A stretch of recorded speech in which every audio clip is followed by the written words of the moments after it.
आज़ादी बचाओ news channel में सभी दर्शकों का स्वागत है। महाराष्ट्र के अंदर पिछले कई दिनों से शिक्षक मतदार संघ और पदवीधर मतदार संघ के लिए चुनाव आयोग ने जो है इलेक्शन कैंपेन चल रहे हैं, जिसमें महाराष्ट्र की सरकार के अंदर 3 पदवीधर और 2 शिक्षक मतदार संघ के अंदर जो है 2 लोगों को निवडणूक लड़ने के लिए जो है यहाँ पर निर्णय लिया गया है। तो महाराष्ट्र सरकार की ओर से इन 5 सीटों का इलेक्शन 1 दिसंबर को होना है। तो आज हमारे साथ कोल्हापुर शहर के एक ऐसी व्यक्ति हैं जिन्होंने अपने शिक्षक जीवन के अंदर जो है उन्होंने खासकर शिक्षण संस्थाओं को लेकर बहुत सी चढ़बड़, बहुत से ऐसे कार्य किए हैं जिसकी बदौलत जो है SFI student federation of India इसके सभासद रहकर, महासचिव रहकर जो है कोल्हापुर शहर हो या सांगली शहर हो, इन सभी शहरों के लिए जो है खास कर स्टूडेंट्स के लिए आवाज़ उठाई।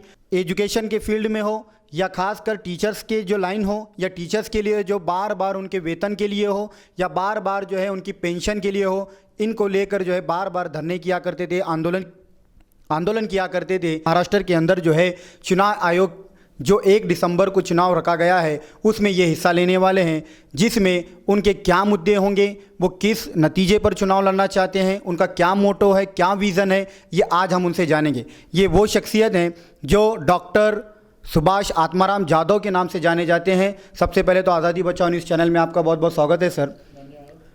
जो पुणे विभाग शिक्षक मतदार संघ है, जो आने वाला इलेक्शन 1 दिसंबर को होने वाला है, आप क्या मोटो है आपके पास, क्या विज़न है जिसकी वजह से आप जो है इस इलेक्शन में ठहर कर लोगों के ऐसे कौन से शिक्षक के ऐसे कौन से मुद्दे हैं जिनके ऊपर आप लड़ना चाहते हैं? महाराष्ट्र के MLC का एक चुनाव हो रहा है जिसमें पुणे विभाग शिक्षक मतदार संघ से हम एक शिक्षकों का प्रतिनिधि देने वाले हैं। मैं ये समझता हूँ कि शिक्षकों का जो प्रतिनिधि है, ये जो पद है ये कोई दिखावे वाला पद नहीं है, एक रिस्पॉन्सिबिलिटी का पद है। शिक्षक और शिक्षा व्यवस्था के जो मुद्दे हैं वो मुद्दों को स्टडी करके विधान परिषद में सही ढंग से बताने से मानने का काम करने का जिम्मा है। उसके साथ ही जब तक ये इशू हल नहीं होते तब तक एक वहाँ आंदोलन करने का, बाहर शिक्षकों का भी आंदोलन करने का ऐसा जिम्मेदारी वाला ये पद है। इसी भूमिका से मैं इस चुनाव में जाना चाहता हूँ। जो ये विधानसभा परिषद का जो इलेक्शन है, ये इलेक्शन के अंदर आप खास कर टीचर्स के ऐसे कौन से मुद्दे रखने वाले हैं जिससे टीचर्स को बहुत सारी कठिनाइयों का सामना करना पड़ा? जैसे कि कोविड-19 के अंदर हमने देखा है कि कोविड-19 के चलते बहुत सारी टीचर्स को ऐसा काम दिया गया जिससे जो है टीचर्स की बहुत सारी परेशानी उनको हुई। तो आपका ऐसा क्या विज़न है कि इस इलेक्शन में आप जब जीतेंगे तो टीचर्स के लिए ऐसा कौन सा विज़न आपके सामने होगा जिससे टीचर आपसे खुश हो जाएं? कोविड का मामला तो है और उससे बहुत सारी दिक्कतें हम फेस कर रहे हैं, लेकिन उसके साथ ही शिक्षा के क्षेत्र में अहम मुद्दे हैं। सबसे अहम मुद्दा यह है कि पिछले 6-7 साल से सभी जगह पे शिक्षकों के जो खाली जगह है वो भरने के लिए शासन परमिशन नहीं दे रहा है। स्कूल हो, ITI हो, एग्रीकल्चर कॉलेज हो, सीनियर कॉलेज हो या यूनिवर्सिटी हो, सभी जगह हज़ारों शिक्षकों के जगह जो है वो रिक्त है। और दूसरी वजह जो पढ़े लिखे युवा युवती है, क्वालिफिकेशन प्राप्त किया है, उनको रोज़गार नहीं मिल रहा है और उनकी भी दिक्कतें हैं। तो मैं सबसे ये मुद्दा मानता हूँ कि ये शिक्षकों की सभी खाली जगह तुरंत भरनी चाहिए और उनको स्केल पे लेना चाहिए। दूसरी बात यह है कि 2005 के बाद जो शिक्षक इस फील्ड में आए हैं उनको जो नई पेंशन योजना लगाई दी गई है वो बहुत ही अन्यायकारक है। DCPS योजना वो वापस लेना चाहिए और जो ओल्ड पेंशन स्कीम है वो सभी शिक्षकों को एक साथ लगानी चाहिए। ये दूसरा अहम मुद्दा है। तीसरा अहम मुद्दा यह है कि ये जो नॉन ग्रांट का प्रिंसिपल है, बिना अनुदान का, इससे तो बहुत सारी दिक्कतें शिक्षकों की, शैक्षणिक संस्थाओं की और इवन स्टूडेंट्स के लिए भी दिक्कतें पैदा हो रही है।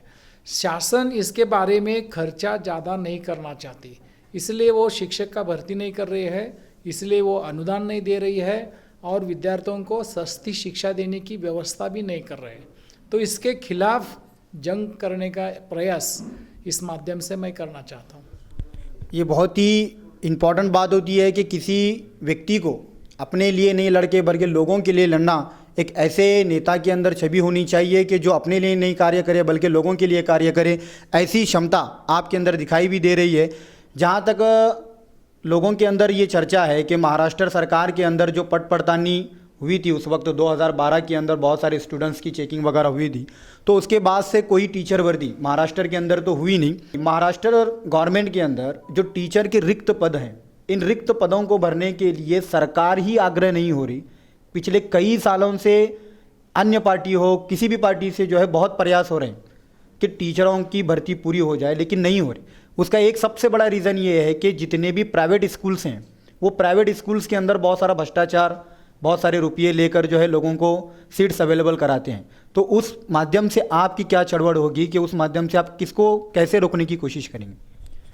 ये सही बात है कि रिक्त जगहों पे कोई भर्ती नहीं हो रही है। पिछले सरकार जी थी, उसने 5 साल में कुछ भी भर्ती नहीं किया। अभी जो सरकार आई है वो भी सिर्फ बात करते हैं कि हम 50% भर देंगे, लेकिन अच्छा एक्चुअल कुछ किया नहीं है। तो हमारा प्रयास ये रहेगा कि ये सभी शिक्षकों के रिक्त जगह जो है वो भरने चाहिए। उससे उसके सिवा स्टूडेंट्स का कोई एजुकेशन सही ढंग से नहीं होगा। इसके लिए शासन को कुछ ज़्यादा बजटरी एलोकेशन करना चाहिए। महाराष्ट्र गवर्नमेंट का शिक्षा पे जो खर्चा है उसका बजट से जो प्रतिशत है वो 17 है, बहुत सारों से ये स्थिर है। तो उसको 25% तक बढ़ाना चाहिए और उसके तहत ये शिक्षकों की भर्ती करना है। बिना अनुदान स्कूल और कॉलेज को अनुदान देना है और जो भौतिक सुविधा चाहिए। सरकार कहती है कि ऑनलाइन टीचिंग होनी चाहिए, लेकिन ऑनलाइन टीचिंग अगर सही ढंग से हो, सभी छात्र छात्राएं उसमें शामिल हो, तो इसके लिए लैपटॉप लगेगा, इंटरनेट लगेगा, मोबाइल लगेगा, इलेक्ट्रिसिटी लगेगी। ये जो भौतिक सुविधा है इसका भी कोई गवर्नमेंट से सप्लाई होना चाहिए ताकि सभी स्टूडेंट्स उसमें आ सकते हैं। ये सही बात है। मैं महाराष्ट्र प्राध्यापक महासंघ एमपुक्टो जो है उसका मैं वाइस प्रेसिडेंट हूँ प्रेजेंटली।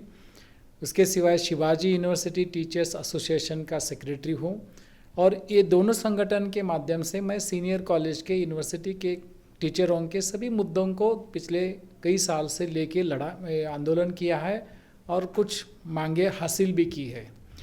ये तो ग्रांटेड कॉलेज और स्कूल में हो गया है, लेकिन फिर भी ऐसे कुछ कॉलेजेस है, उधर फॉर एग्जांपल एग्रीकल्चर कॉलेज है, ITI है, पॉलिटेक्निक है, मेडिकल है, इंजीनियरिंग है। इस क्षेत्र में काम करने वाले जो शिक्षक हैं उनके बहुत सारे मुद्दे अभी भी तय नहीं हुए हैं, जैसे कि 7वां वेतन आयोग है, जैसे कि पेंशन की योजना है, जैसे कि उनकी सेवा की गिनती होकर शाश्वती मिलनी चाहिए। ये सभी मुद्दे हासिल नहीं हुए हैं, तो इसके लिए एक संघर्ष करना चाहिए।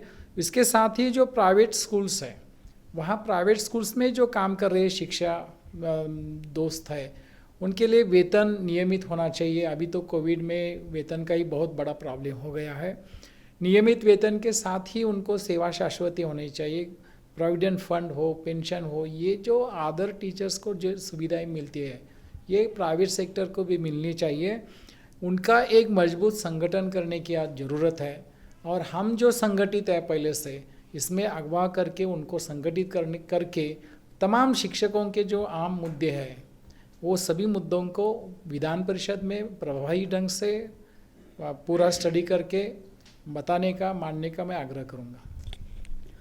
जो शिक्षक होता है, शिक्षक के ऊपर एक बहुत बड़ा बोझ उसके कंधे पर होता है। तो हमारे महाराष्ट्र सरकार के अंदर पिछली जो सरकारें थी, वो सरकार जो है बहुत सारे सिलेबस के अंदर चेंजेस हमें पिछली सरकार के अंदर दिखाई दिए।